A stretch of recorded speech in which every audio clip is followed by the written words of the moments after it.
I show 10 o'clock. So I will call the meeting of the Public Awareness Personnel and Policy Committee to order Monday, August 9th, 10 a.m. And I don't see that there are any attendees. So we will skip reading the COVID policy. So if folks do join, Glenn, do you think that I need to go back and read the information about public comment? Maybe about public comment. You may want to just make an abbreviated portion. I don't know if you need to go through the COVID portion of it, but if somebody shows up and they desire to speak, you can maybe suggest that they use the raise hand function. Okay. I'll keep an eye on the attendees, and if I see somebody come in, I'll try to notice, give you a heads up at the appropriate time. Okay, thank you. I was expecting a couple of people that might want to comment about the first item on the agenda. They have brought to my attention that this could be an issue, and I wanted to talk about it. But I'll go ahead and kick it off. So first up is personnel, new business, bill consolidation for large customers. And to give just a brief background, what my understanding is, and this is why I was hoping that some of the constituents that brought it to my attention could join, because I think that they have a better understanding of the issue than I do. And I'm sure that we're going to talk about this from a Vallecitos perspective as well. It was brought to my attention by the San Alejo Hills HOA, which I understand is one of our top 3 largest customers, that they are receiving multiple bills, and they have multiple meters, which I understand that would, maybe all the meters aren't on the same billing cycle. However, they have recently spent quite a lot of money to upgrade all of the sprinklers in the HOA to water the common areas, and they are hoping that they can compare and contrast water usage before and water usage afterwards. The upgrade to their irrigation system is apparently supposed to save about a 30%, save water by about 30%, which is great for all of us and great for the planet. So they are hoping to be able to better and more easily compare that water usage. But additionally, it just seems like if it's possible to consolidate the bills, it would potentially lower our costs by Vallecitos sending out the bills, but also create potentially less work on our end. So it seems like there might be an opportunity for some labor and cost savings, as well as to helping our customers be able to see how much water they're using before and after, and helping them understand whether or not they're getting a good return on their investment.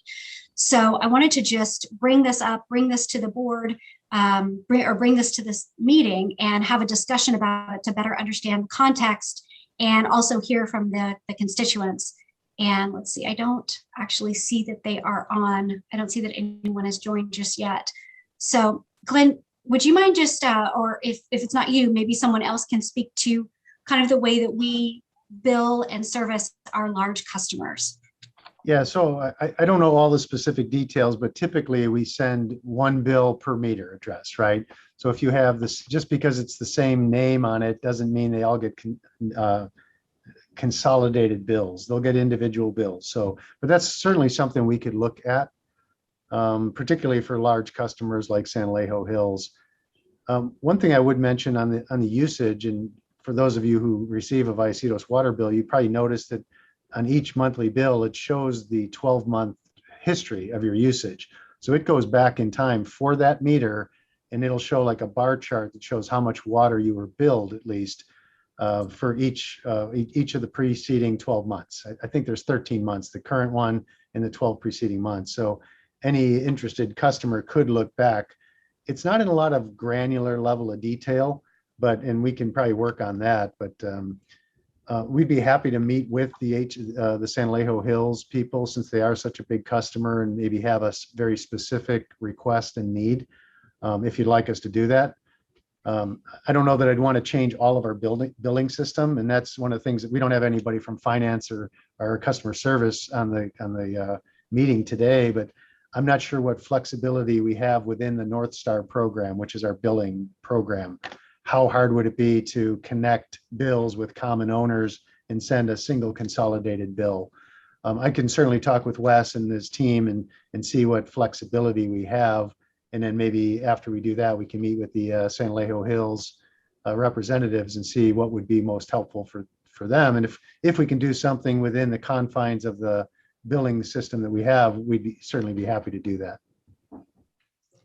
Yeah, I think let's definitely try to meet with them. You know, they are one of our largest customers. They use a lot of water, and I think that they are, you know, they're very keen on trying to see if they are saving money, and you know, also saving water.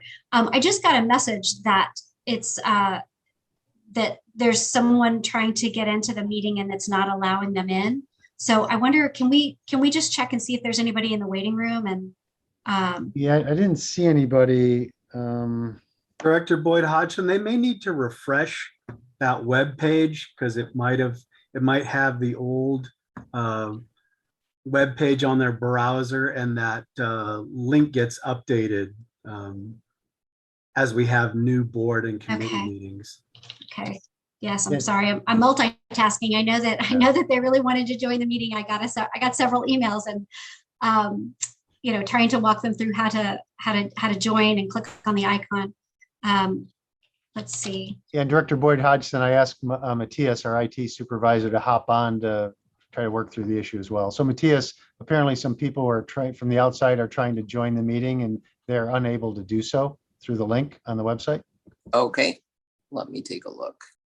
And Matthias, I noted that they may need to refresh their browser as there was an old link to previous board meetings previously. Okay, I'll take a look at both.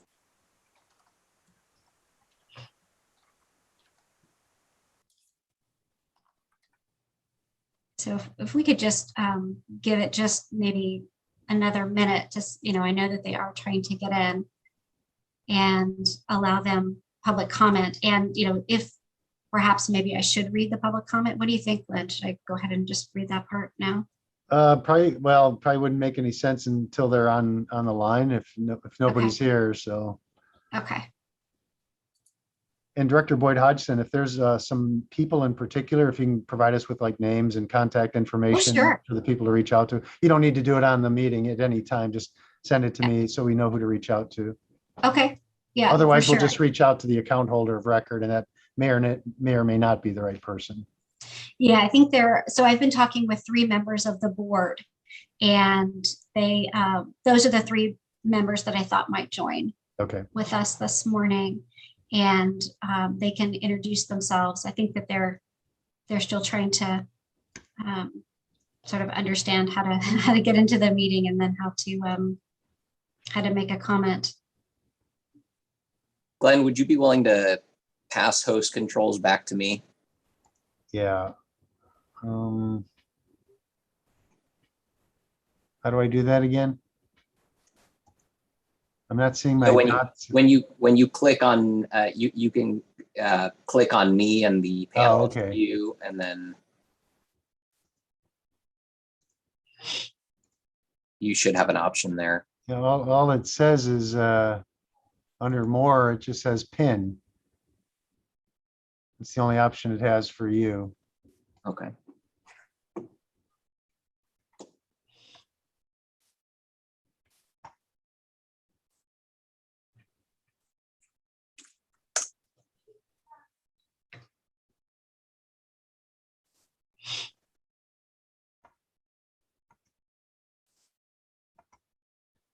Director Boyd, are there some other items you'd like us to fast forward to and then come back to that item? We can do that. You know, this raises an interesting point about somebody just came in from the outside. Oh, okay. You got a phone number ending in 460. Glenn, I think that's Lisa Urabi. Oh, okay. I just wanted to see if she could do it. Okay. Okay. Sorry to interrupt you there, Director Boyd Hodgson. No worries. It says that I just got another message that it's the Zoom isn't letting them in. So I'm not sure what's going on, but yeah. Okay, well, maybe we can fast forward and if they are able to get in, then we can come back to this issue. I know it's something that that they were keen on talking about and making a comment about. And I'm keen on trying to solve it because it seems like there's some efficiencies to be had. Okay. Do you want to fast forward to Jacob's item? Maybe that'd be Sure, best. let's do that. And then I know Chris and I are really excited about this next item. We've been working with Jacob Shiba at Palomar College. And I know that there's excitement at Palomar College also about this initiative. I've had the opportunity to meet with the new superintendent. I've spoken with her. We're actually having coffee this week, and I'm going to tell her more about this program. So she's excited about it. I know Jacob's excited about it. Chris and I are excited about it. So take it away, Jacob. Awesome. So I'm going to go ahead and share my screen real quick here. I just kind of put together just a simple PowerPoint. Just to kind of give us a overview, if you will. Okay. Can you all see that okay, the PowerPoint? Yep. Okay, great. Thank you so much. Okay, cool. So thank you everyone for inviting me to come speak. I'm excited for this opportunity and the potential that an internship between the college and Vallecitos has. And so I'm just grateful to be here. As Dr. Boyd Hodgson mentioned, my name is Jacob Shiba. I'm the program coordinator and assistant professor in water technology at Palomar College. And so anything that deals with the coordination of the program, the scheduling, the budgeting, any of that kind of stuff is really all my turf. I do have a lot of adjuncts that do teach part-time, though, that teach a lot of our classes. Okay, so I'll jump right into it. So just so we're all on the same page, just real quick. So, we're coming from Palomar College. It is right down the street, but I just wanted to throw out a few little facts just so we're all on the same page.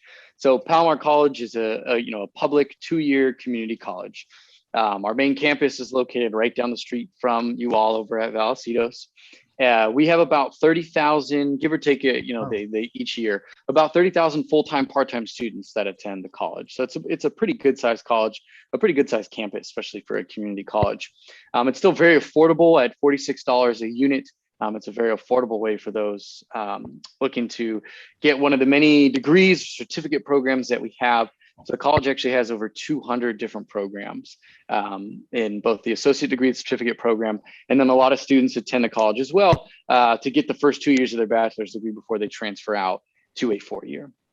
Right, so of those 200 certificate programs, one of those is water technology. And this is kind of just a slide I use when I'm doing like a 1-slide pitch to folks of what exactly is our water technology program. And it's really focused on the operator and training operators on both the water and the wastewater side. And so we think of it as being kind of the water distribution, the water treatment, the wastewater collections and wastewater treatment, kind of making up the bulk of our program. And the operators that go through our program are responsible for delivering your clean water, making sure it's safe to drink, and taking away your wastewater and then making sure it gets treated safely for reuse. And so one of the things that we talk about with our students is where you can go get a job once you've kind of started down this path of water technology. And so the biggest chunk of employers are really the publicly owned water utilities, whether a special district like yourself or part of a city like San Marcos or city of Oceanside or San Diego or whoever else it may be. But the idea or the point here is that there are a lot of different avenues for jobs to explore. And so being able to connect directly with a local water district could really be an exciting direct connection with that. I'm getting some feedback coming through. I just throw in a couple random photos just so we can kind of see that in our classroom, we have some hands-on components where we do have a couple different labs where they get to measure pH and DO and get to take water quality samples. We have a portion of our lab is actually outdoors where we hold like our backflow classes, and we have demonstrations of we have 2 5,000-gallon tanks back there with a couple of different valves that connect them, a pump motor setup as well. So we do have some hands-on components. And another big piece of our hands-on, if you will, or that experience component comes from the internship that we participate with the San Diego County Water Authority, right? That regional internship. I think that I believe Vallecitos is participating this year. I think you're taking on one intern, which is really exciting for us. And so we are, really excited to participate in this internship. It's one of those internships that is regional though. So there are a lot of different agencies participating. A lot of folks from all over kind of are able to apply and be a part of this. And so as amazing as it is for our students, some of the drawbacks are that it's just once a year and that's it. And if you come in or you hear about it later, you miss that application window, you're waiting a whole nother year to have an opportunity to be able to intern. You're also in an incredibly competitive candidate pool as well. With COVID the last 2 years, we've had somewhere around 10 spots. We've got anywhere from 60 to 120 students applying each semester or each year. And so it's a very competitive internship and it's only done once a year. And so it's a great opportunity, but it would be, more beneficial, I think, for our students to be able to have something that's more localized to the college they're attending and something that's maybe a little less competitive and maybe more frequent. And so I think that those are some of the benefits we can kind of think about of, well, we already have this regional internship program, but there are a lot of other benefits that would come from having an internship exclusively at Vallecitos with Palomar College. And so really the purpose of this internship would be to build a talent pipeline for folks trying to enter into the water, wastewater industry. And along the way of building this talent pipeline, it's really about creating those hands-on, invaluable learning opportunities for students. A lot of our students are career changers and have been a pizza delivery person or have been in the service industry or a beer tender or a bartender and are looking for a career change, looking to get into a lifelong career. And so they have a lot of different skills, but they don't have any hands-on, experience actually working in the water industry, which can be very inhibitive when it comes time for them to look for that first full-time job. So it's about giving them that invaluable experience. And there are a lot of benefits, I think, for you as a water agency. One of them is supporting you if you have different diversity goals when it comes to your hiring. It can kind of help with that. It can help to increase productivity, having just an additional set of hands there that, in this case, that you're not necessarily paying for directly. It's a great way to evaluate prospective employees in real working conditions and not just how they look on paper and in that 30, 45-minute interview. On a personal note, myself, I started in the industry with an internship at a water agency in Orange County. And from that internship was able to apply to a full-time and be able to get my first full-time job. And so I have a great appreciation for the value an internship can provide and giving just that foot in the door, that little extra boost that, that sometimes we need as a student trying to break into a new industry.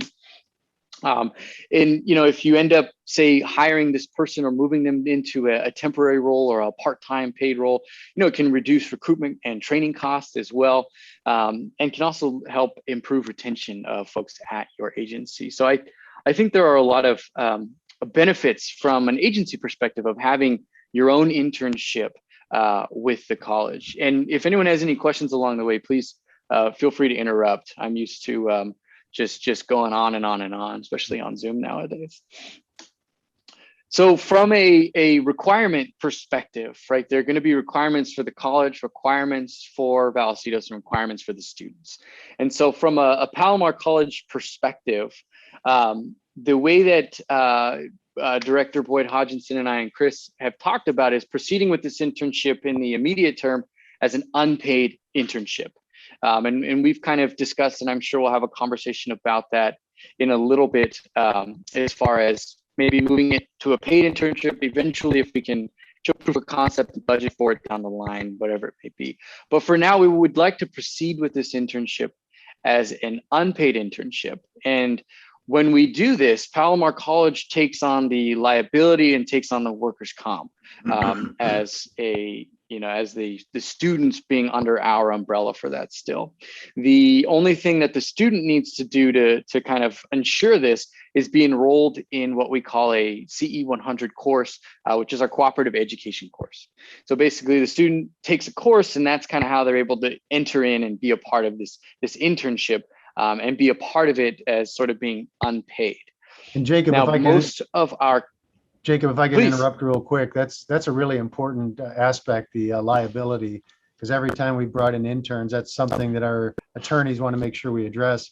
And we, the water authority kind of takes that on when interns get routed through their programs. That's one of the questions I wanted to ask. So thank you for bringing that up, because that could be a barrier to participation, but it seems like you guys have thought that through.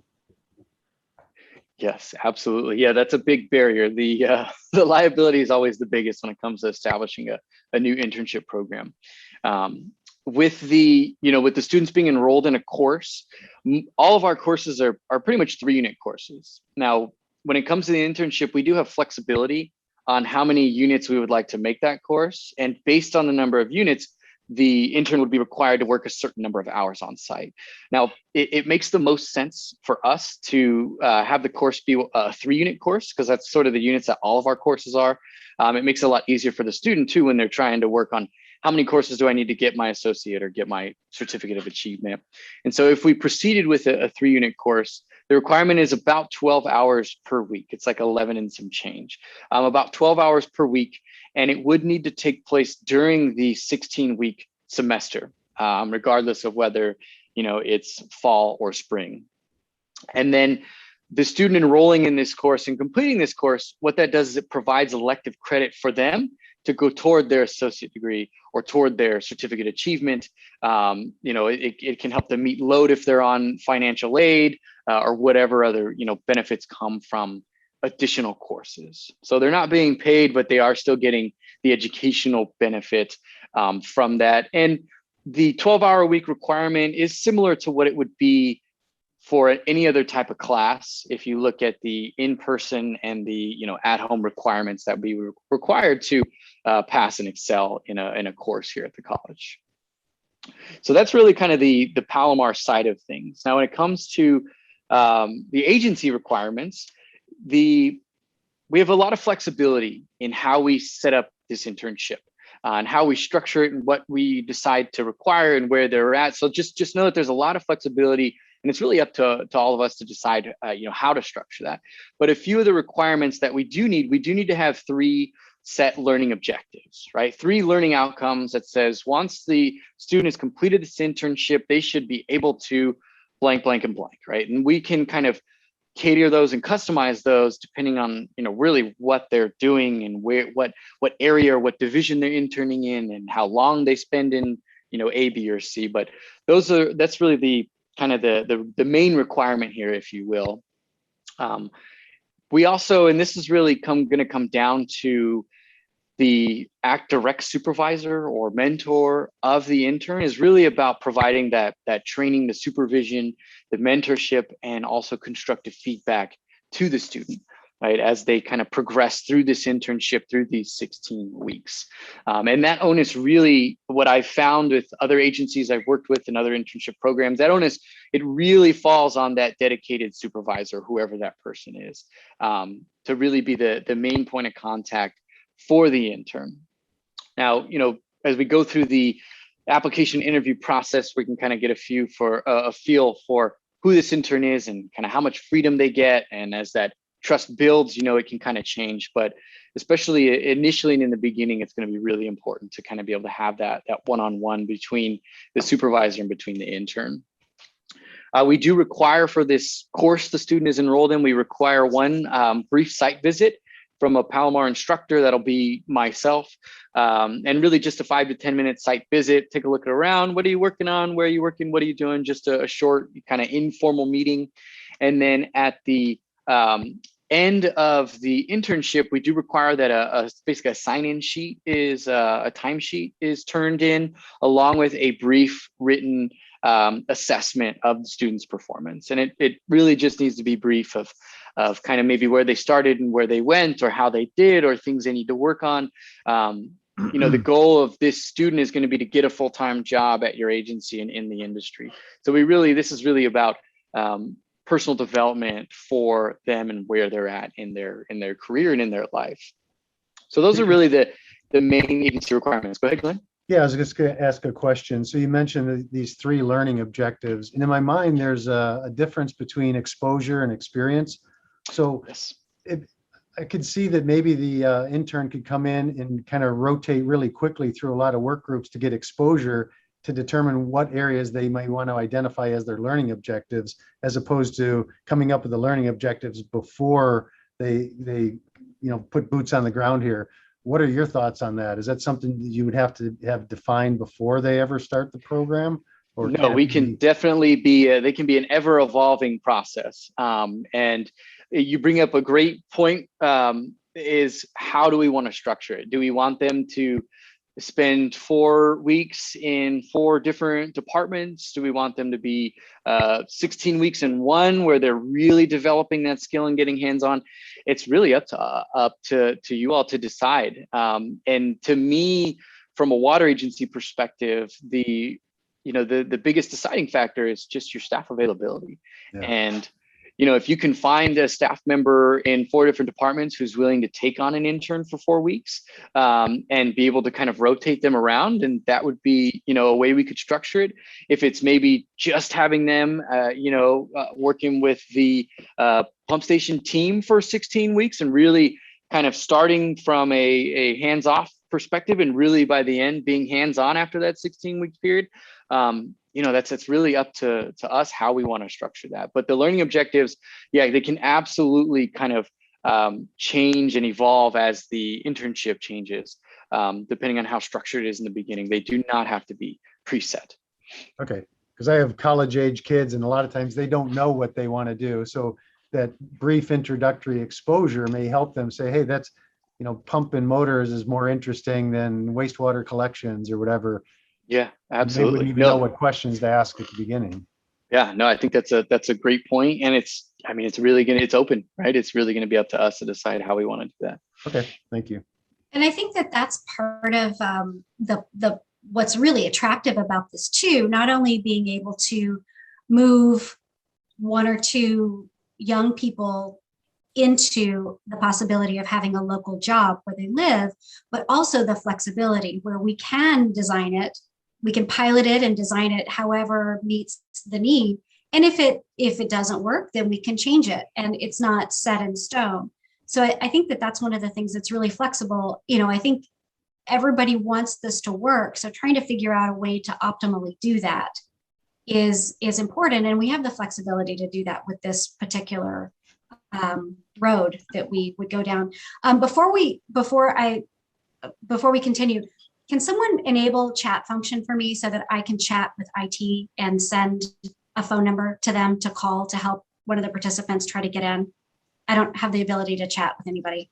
Yeah, so just real quick to address that, Director Boyd Hodgson, the chat feature was never enabled, and that was to control ultimately functionality and what was said, and that feature is actually enabled or disabled prior to starting the meeting. So now that the meeting is actually initiated, there's no way to modify that, unfortunately. But what I did reach out to you through email if you'd like to provide a phone number, and I apologize. I can also text you. And you can let me know who's having issues, and I'd be more than happy to send them a unique link so that they can hop right on. Okay. If you have my phone number, can you text me rather? Because I've got a bunch of windows open. Okay. Yep. Sorry about this. Technology is great when it works. Yeah, sorry. Lisa or Robbie, I hate to put you on the spot, but did you try to come in through the link?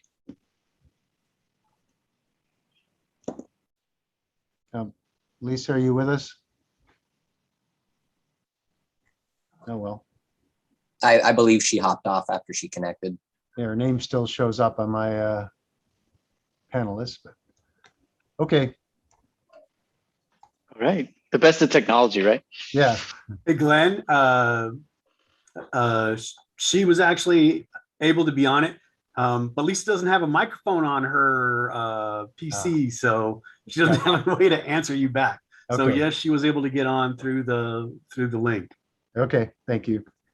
All right, and then this next part kind of really gets into the flexibility we have of structuring the internship, and it's really about like what kind of student do we want to be able to participate, and that can change from semester to semester. It can change, it's really up to us how we want to structure that. From my perspective, though, we want the student to be enrolled in water technology courses at Palomar College, and that really being the core requirement. Based on the fact that you're enrolled in water technology courses, you're likely then pursuing a career in the water wastewater industry, right? That's what we want. We want someone who's already knows they want to go into this internship industry. It's just a matter of which aspect, which niche do I want to, get involved in the industry itself. They'll have to enroll in this CE 100 course that we mentioned in order to get the credit to be a part of this unpaid internship. And then, it's one of the things that we initially discussed in our early meetings was, do we want to have some kind of course requirement?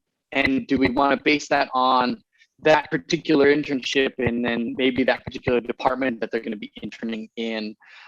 For example, do we want them to have completed a course in water distribution if they're going to be working out in the field and working at maybe the different pump stations, for example? Do we want them to have a little more water quality experience and having taken a water treatment course before they can enter into this internship? Or is it something that we want them to be concurrently enrolled in as well? Do we want them to be taking a course in water distribution, since we know they're going to be working in the field a lot with our ops guys, for example?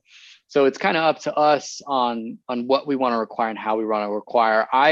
My own recommendation would be that we require that it be at least concurrently enrolled, if not completed, one of these entry-level courses in said field.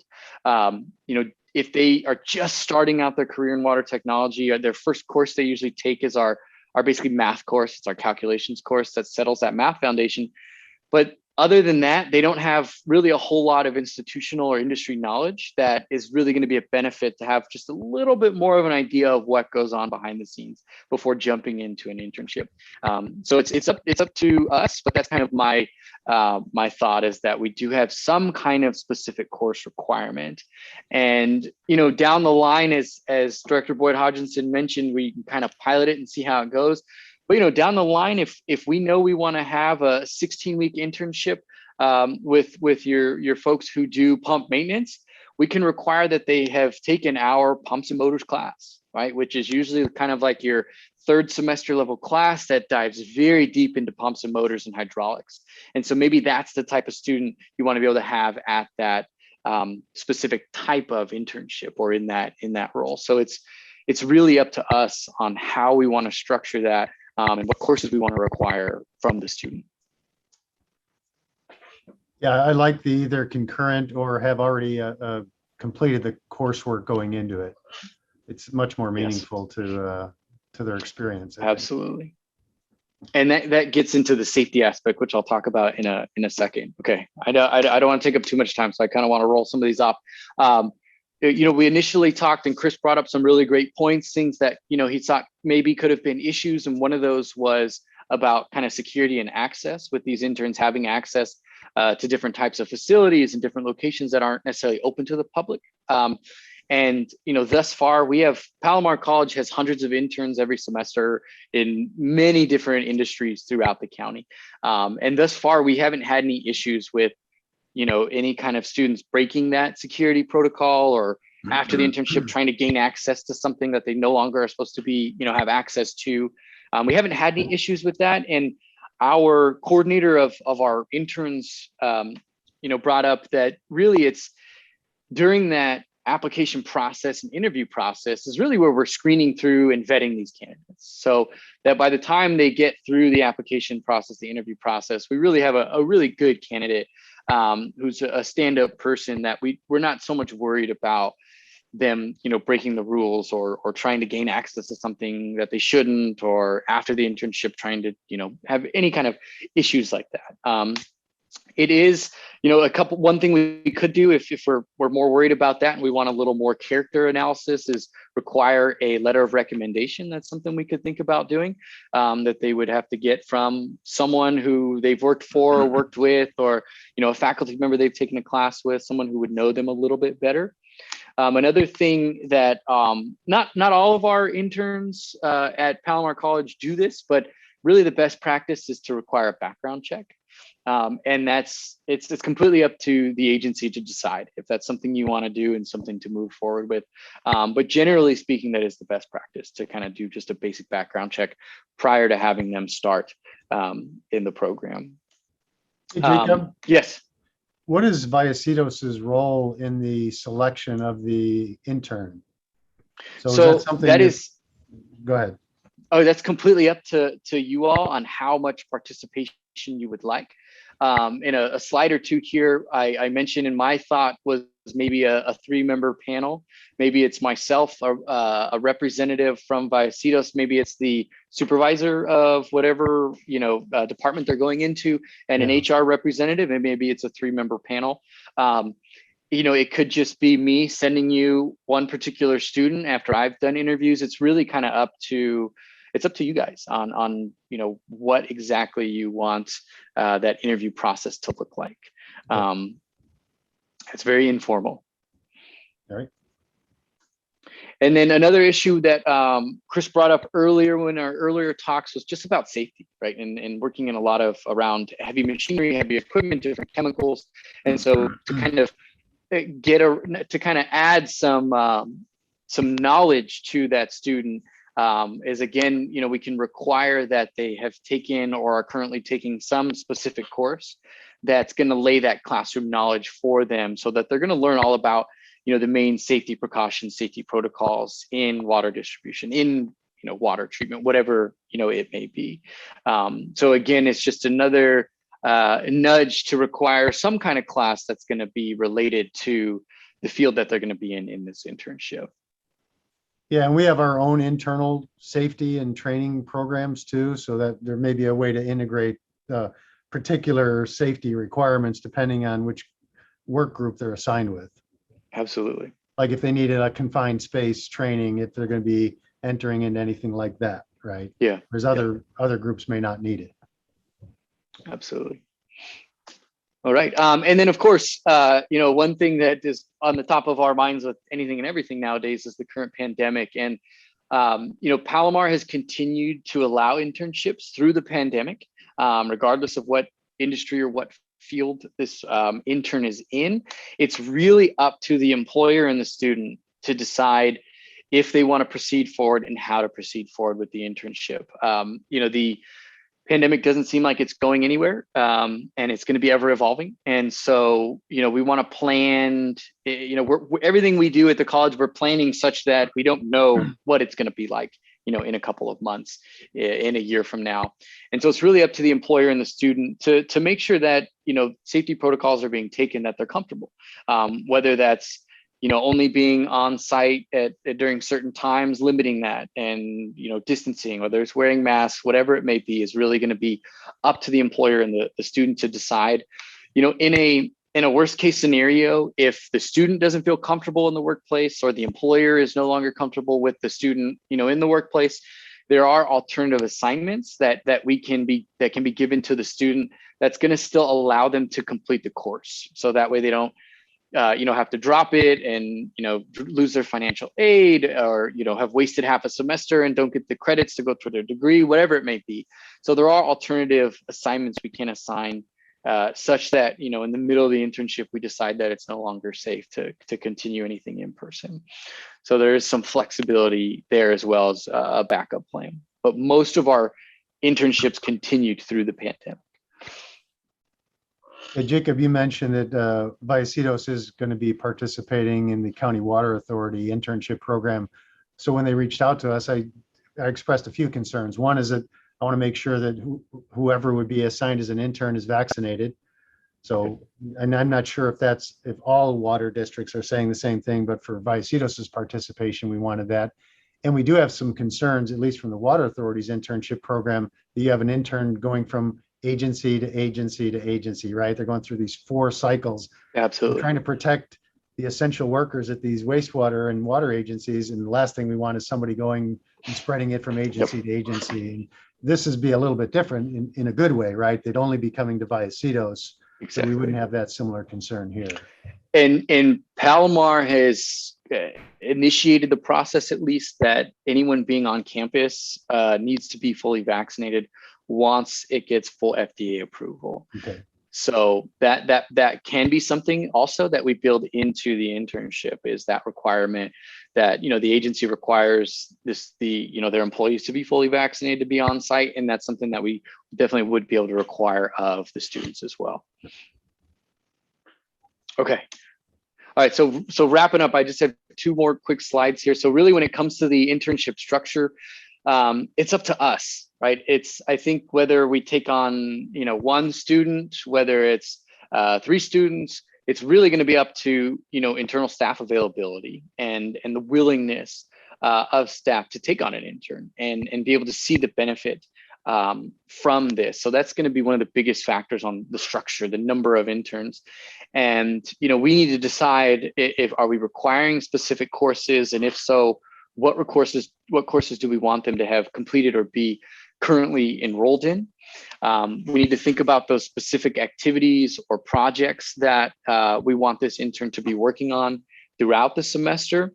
And then, as Glenn was mentioning, we can have them 4 weeks, 4 weeks, 4 weeks, 4 weeks, and rotating throughout. We can have them spend all 16 weeks in one particular area. I think a big part of where they rotate and how long they spend in certain places is really just based on that staff availability as well, and staff willingness to take on an intern. From a former water industry or formal district employee and trying to get an internship program at my last job, you need that staff buy-in. And I really encourage you all to find that person who wants to do this, who wants to share all about their job, who wants to take on and mentor someone, and really having it be on a volunteer basis and not a voluntold basis. Because if it's someone who I'm doing this because I was just kind of told to, it's come down the ladder and here we are, there's just not going to be as good of an experience for both that employee and for the student and the intern as well. So really finding those folks in your agency, and I'm sure you all know some who love to share about their job, and those are the kind of folks that we want to be the supervisor, to be the mentor of these interns. So it's really up to us, and it can be an ever evolving process, right? It can be, we're taking on this intern, we know they're going to be in ops for these 8 weeks. We don't really know where they're going to be next, but we'll figure it out as we go. And we can kind of just structure it as we go along. And as far as, frequency, we can decide down the line on once we have proof of concept and, we see the benefit from it, and you have employees that want to participate. It can be something we do every semester with 1 intern, or maybe we take them on in just fall and we do 2 interns. It's, there is just an infinite number of possibilities on the flexibility of how we decide to structure it. And it can be different for every student. It can change throughout the different semesters. So it's really kind of up to us. I didn't know if anyone wanted to throw out kind of any initial thoughts of what they'd like to see or what they want to see.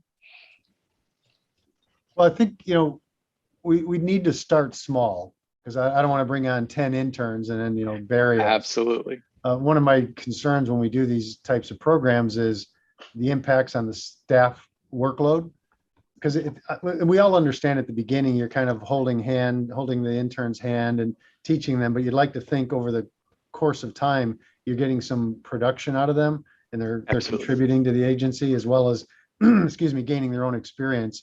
And I think if we get too many interns at the same time, that may be hard to do. And then we'd also have to figure out what the impacts and overlaps are with the Water Authority internship program, because that's taking up some of our capacity to bring on interns as well. Absolutely. So maybe, and we don't need to do it in the context of the policy committee here, but maybe we can have meetings with our O&M manager and maybe some of the supervisors to try to work those things out. And Jacob, we can bring you in whenever we think is appropriate. Sure. Yeah, no, that sounds great. But I like the concept. I love it. I was actually thinking about going a little younger, trying to get some high school interns too, but that may spread the pool too thin if we have the Water Authority, Palomar, and a high school internship program. Yeah, and when dealing with high school students, being under the age of 18 brings in a lot of other hurdles, if you will. That it's definitely possible, but it does bring up a lot of other hurdles to address. You basically have to have a third party person with the student and with the water worker pretty much at all times. And it becomes more of a mentorship rather than more of an internship. Right. But it's definitely a possibility down the line, I would say. Okay. All right. And then so kind of the last slide here really is just the process of where do we go from here? If we, I guess when we initially talked, we were thinking of a spring 2022 being the first semester that Vallecitos takes on an intern. So if that were to be the case, right now in our fall 2021 semester is really where we'd want to start outreach and recruitment for both interns, but also those mentors, those supervisors, and figuring out, internally within Vallecitos, who wants to participate, where they're going to participate, what they want to do. And on the outreach side, it would be me reaching out to our students through, whether it's through, all of our individual classes and the instructors, through our social media, through our website. We have an email blast we do. So the recruitment from my side would be easy. It'd really be about finding those champions within Vallecitos. We then have, some application period where we require students to fill out an application between A and B. We then move into the interview process where maybe we have a Palomar representative, myself, maybe someone from HR and the supervisor of where this person's going to be interning on the interview panel. From the panel, we then, select our student and then, would kind of then begin the spring 2021 semester long internship. So that's kind of just a very vague timeline of if we decided to move forward with that spring 2021 being, and that should be 2022, our spring 2022 timeline here. And so, next step wise, really it's going to be about Vallecitos defining the internship structure. Exactly what do we want? What kind of student are we looking for? Where do we want them to be at in their career? What do we want their specialty to be in? I think you got to go through some kind of internal approval process, I'm sure. I'm not sure if it needs to go to the full board or how that is going to work internally, but some kind of approval from yourselves. Once you have decided this is something you do want to do, and we've kind of defined some of the structure of that, the rest is pretty easy. There's just an internship application form that'll need to be filled out. That's kind of the intake form that gathers all the different information from you all. There's a affiliation agreement that then needs to be signed between Vallecitos and the college. And then after that, that's really it. Palomar has tried to make it as simple as possible and streamline it as much as possible to make it easier on the college and make it easier on the employer. Hey, Jacob. Yes, that's it. Yeah. One group we'd have to work with is our attorneys. So that affiliation agreement, is that where all the liability issues would be addressed? Yes. Okay.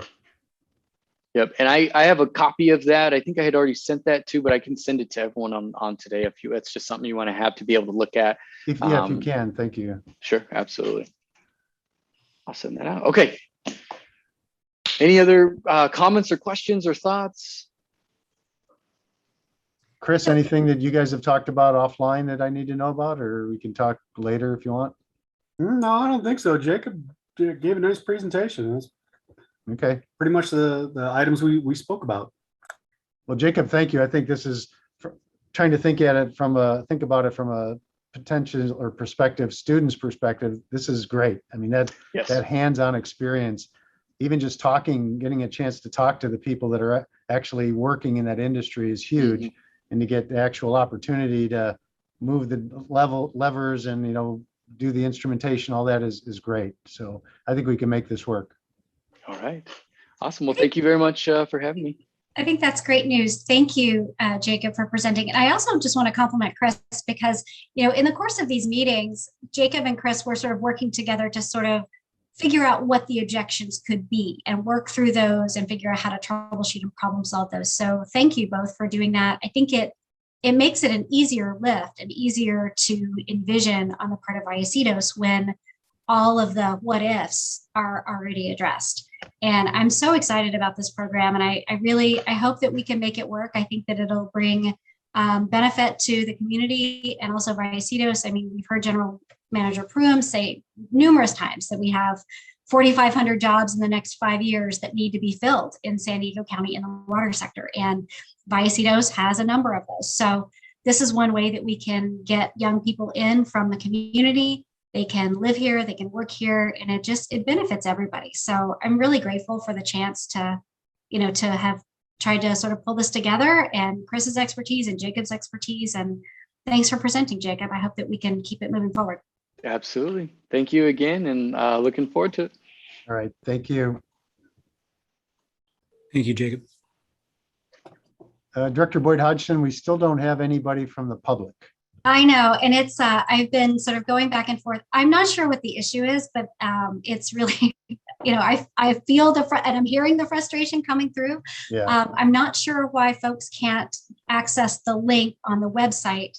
And there's a lot that's lost in translation, and when you're trying to phone in and do Zoom by a dial-in. Yeah. So I think that the next step maybe is to schedule another meeting with the board of the HOA. I think that might be a way for them to be able to communicate what the issue is, and we can sort of go back and forth and try to problem solve. Yeah, I see Matthias has his hand up there. Yeah, I just wanted to chime in briefly. I was able to enter in as an attendee. I apologize. I understand a few folks, or at least one person, had stated that they had some issues. I have confirmed multiple times that the call-in information is working as intended. I'm connecting internally, so it's a little bit more difficult for me to come in as an attendee. However, I have reached out to the person in question and have given him the call-in information in case he does want to call in, which should work. Thanks, Matthias. So I think the good thing is that we understand the issue. We'll reach out to the HOA, and I can do some internal work to figure out what issues our billing system may have or not have. So we can get the ball. And I can provide you with names and phone numbers too. Thank you, Matthias, for working so hard to try to resolve the issue. I'm not sure what's going on. Why? I also know that Jonathan's out of town, so I know that I hope he is not worried about this, but we'll get it taken care of, and hopefully get it resolved for the next meeting. But we can I can pass on names and phone numbers to you, right. General Manager Grim, and we can try to work on this and keep moving forward.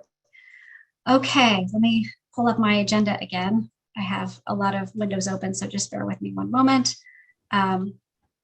Okay, so next order of business, hybrid, virtual, and in-person meeting conduct, which is particularly appropriate given sort of the hurdles that we've had today. So if we could just spend a couple of minutes just talking about how we're talking about that and how we're moving forward and what the barriers are and the criteria are. I would really appreciate knowing that information, so that we can, if we're going to go back to normal, if we're still governed by Cal OSHA, things like that.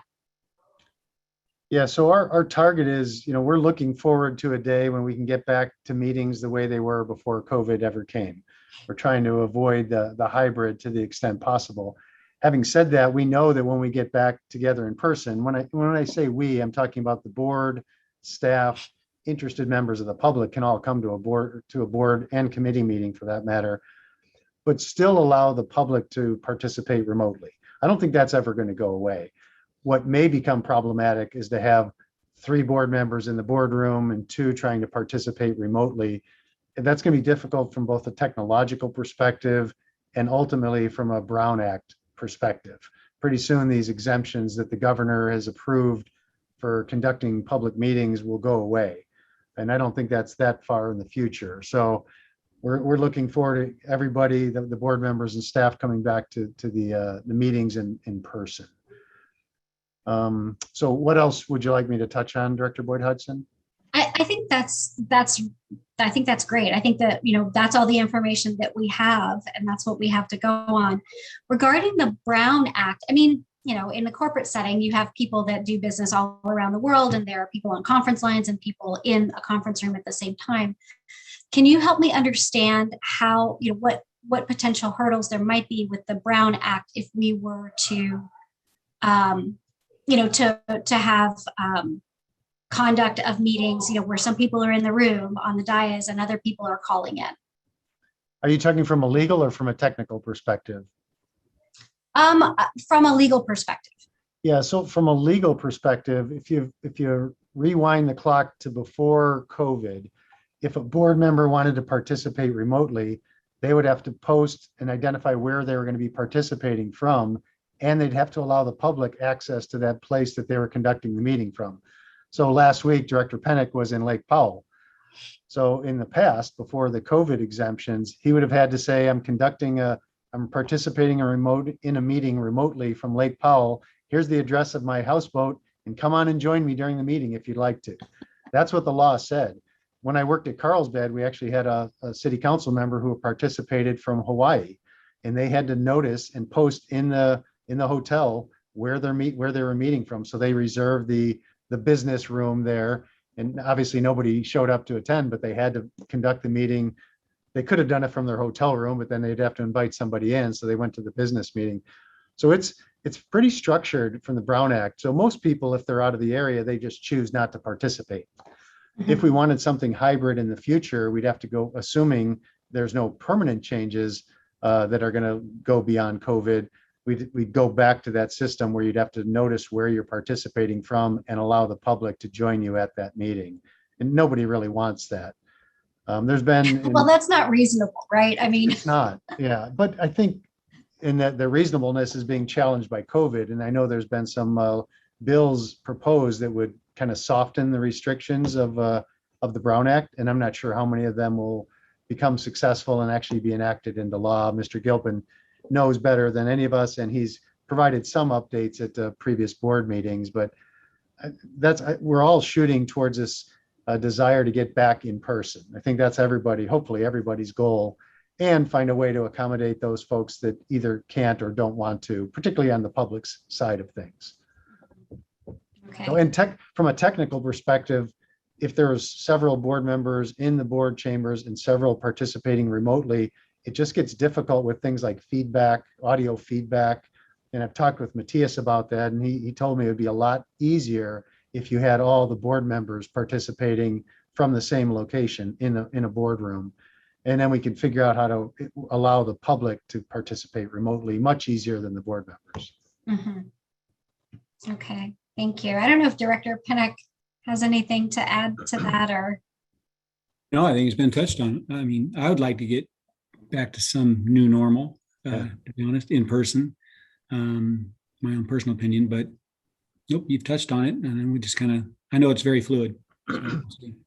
Yeah, fluid, that's the part we're struggling with. Things were getting better, and we started to talk about like dates or at least months when we'd start to go back to in-person meetings, but then the case rate started to tick back up. So we've kind of put those conversations on hold.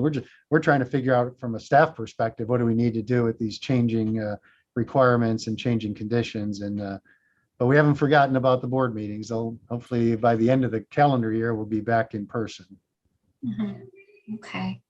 Well, thank you for that update. And I think you're also up next with any updates on the collaboration that we're hoping to put into place with Mr. Dean. Yeah, so it's still going forward. Mr. Dean and I have been in communication on several occasions.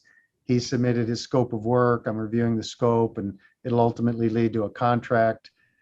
Concurrently, he's trying to identify the school and classroom teacher that he's going to be relying on to provide these services. And that's as of yet undetermined. COVID hasn't helped that, just setting the meetings up, and that has been problematic. The teachers, and my wife's one of them, so I know, but the teachers are focused on what is school going to look like, much less trying to take on the additional task of working through this. But Bill's been very successful in the past of getting teachers to participate in his programs, and I have no doubt that he'll be able to do it again. So moving forward, it'll probably be, it won't be when school starts, because that's like next week, but hopefully it'll be shortly after that we'll identify the teacher, or the school and the teacher that will be helping us out. Okay, great. And I want to reiterate that I very much favor having it a public school and a classroom in a public school in SMUSD. Yeah, and that's right. Yeah, message received, and that's what Bill and I have been talking about. And we want it to be a school, not just in SMUSD, but in our service area. I don't know if there's any SMUSD schools that aren't in our service area. I know there are some that aren't in our school district that are in our service area, but so overlapping boundaries. It'd be nice if they were in the school district and in our service area. And then that would be, check both boxes. And Bill knows that. That's what he's trying to identify right now. Great, thank you. You're Yeah, welcome. I mean, that's another opportunity that, is sort of a variation on the theme of, getting kiddos interested in water and trying to help them move forward in the water industry, because, it's going to be so important in the next 10, 20 years that we have competent people working in the water sector. So Bill is actually out in Las Vegas right now with a group of his students on the stormwater side making a presentation at a national conference. So that's great. That's the level that they do things. And one of these days you'll get an exposure to it and you'll be blown away. It's just really cool to see these really young children, 10, 11, 12-year-olds talking in front of industry professionals of a room of 1,000 people. And I don't know how big this conference is he's at now, but the poise they show is really impressive. And they'll definitely come to the Vallecitos board, but that's, going to be a small venue compared to what the other venues they'll go to. And also what I love about that is, that's a transferable skill that they need to have going forward as they, become young adults and adults. So that's wonderful. They're learning a lot of life skills as well. So yeah, that's Bill's biggest thing. He wants to make sure that everyone can present. You need to be able to stand in front of a group and tell people what you do. So it's nice, a skill that serves them well through the rest of their life. Very good. And I think the final bit of old business we've already touched on with the update from Jacob Sheba. So the next steps for that, I think, are for us to regroup or Chris and Glenn to regroup and, sort of think through whether or not this is reasonable and feasible and what it would look like, and figure out if there are folks at Vallecitos that are willing to participate, because I do wholeheartedly agree with what Mr. Sheba said, that, having folks that are willing to do it it makes it a much more rich experience than if people feel like it's being imposed on them. And, some departments may just not have the capacity. We wouldn't want them to feel like it's being pushed on them. So. Yep, I agree. Okay. I think that is it, unless anybody has anything else that they want to discuss. Director Boyd Hodgson, I believe I will be bringing a updated drought ordinance to this committee next month. So that can be included. It's something I've been working on. It needs to connect with our recently approved water shortage contingency plan. So one of the big items is that you're supposed to have 6 levels of drought, and we had 4 previously. So kind of breaking them up into 6 and not a whole lot of changes, but just sort of restructuring our drought policy.